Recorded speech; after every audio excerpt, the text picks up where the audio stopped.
वीर हनुमाना अति बलवाना, राम नाम जपियो रे, मेरे मन बसियो रे।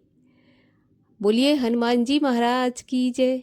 हनुमान जयंती की आपको बहुत बहुत शुभकामनाएं। आज के इस वीडियो में आप सुनेंगे हनुमान जन्म से जुड़ी एक पौराणिक कथा। इसके अलावा हमारे चैनल पर सभी प्रकार की व्रत कथाएं सुनाई जाती हैं। तो सभी प्रकार की व्रत कथाएं सुनने के लिए आप हमारे चैनल को सब्सक्राइब अवश्य करें, साथ में बेल आइकन को भी प्रेस कर लें। और अगर आज की कथा अच्छी लगे तो लाइक करें और शेयर करें। तो चलिए अब हम सुनते हैं हनुमान जन्म से जुड़ी एक पौराणिक कथा। हनुमान जी का जन्म चैत्र मास की पूर्णिमा तिथि को मनाया जाता है। हनुमान जयंती के रूप में इस दिन को धूमधाम से मनाया जाता है।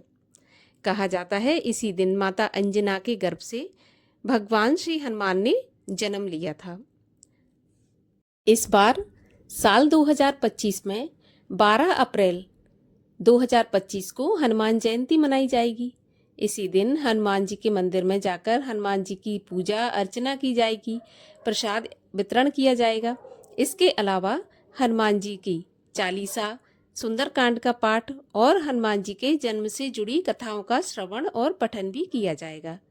तो आज हम आपको सुना रहे हैं एक पौराणिक कथा जो कि भगवान हनुमान जी से जुड़ी है।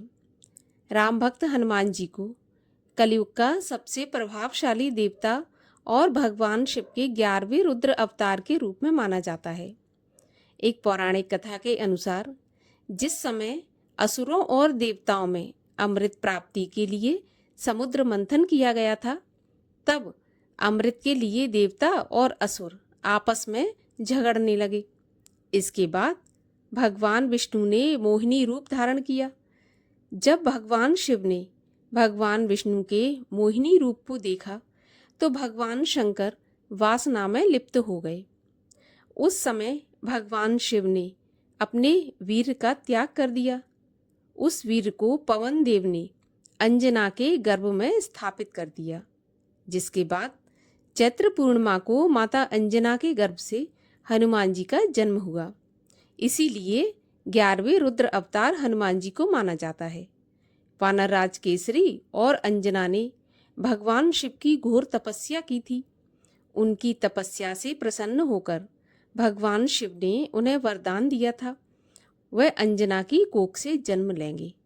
हनुमान जी को वायुपुत्र भी कहा जाता है, क्योंकि जिस समय हनुमान जी ने सूर्य को निगल लिया था, उस समय इंद्र ने उन पर वज्र से प्रहार किया था, जिसके बाद पवन देव ने तीनों लोकों से वायु का प्रवाह बंद कर दिया था। इसके बाद सभी देवताओं ने हनुमान जी को आशीर्वाद दिया। तब वायुदेव ने वायु प्रवाह फिर से चालू किया था। तो इसलिए हनुमान जी के जन्म से जुड़ी कई तरह की पौराणिक कथाएं हैं। कई जगह तो ऐसी मान्यता है कि हनुमान जी जो कि वानरराज केसरी थे, वो कपि क्षेत्र के राजा थे, और वहीं पर जो कपिस्थल है वहां पर हनुमान जी की जन्म स्थली मानी जाती है। तो एक दूसरी कथा के अनुसार एक बार जब दशरथ जी ने पुत्रेष्टि यज्ञ किया था, क्योंकि दशरथ जी को कोई संतान नहीं थी, और पुत्र प्राप्ति के लिए जब उन्होंने यज्ञ किया तो अग्निदेव ने यज्ञ से प्रकट होकर राजा दशरथ जी को खीर का प्रसाद दिया था और बोला था कि तीनों रानियों को ये प्रसाद देना, जिससे उन्हें पुत्र की प्राप्ति होगी। जब दशरथ जी ने अपनी तीनों रानियों को प्रसाद दिया तो कैकेयी के प्रसाद को एक चील उड़ाकर ले गई। अब जब चील उड़ रही थी तो खीर का प्रसाद नीचे जब टपक रहा था, तो उस समय माता अंजना अपनी कुटिया में बैठी हुई थी और ऊपर को देख रही थी और मुंह खुला था। मुंह खुला होने के कारण खीर माता अंजना के मुख में टपक गई और माता अंजना ने उसे निगल लिया, जिसके प्रभाव से हनुमान जी का जन्म हुआ। ऐसी भी कथा एक प्रचलित है। तो शास्त्रों में कई प्रकार की कथाएं हनुमान जी के जन्म से जुड़ी हुई हैं, प्रचलित हैं। हनुमान जी 11वें रुद्र अवतार हैं, ये सत्य है। और हनुमान जी प्रत्यक्ष देवता हैं, इस कलयुग के, ये भी सत्य है। तो इस हनुमान जयंती पर हनुमान जी की सेवा पूजा करने से विशेष कृपा प्राप्त होती है और हनुमान जी हमारे जीवन में जितनी भी बाधाएं होती हैं सबको दूर करते हैं, कष्ट हरते हैं।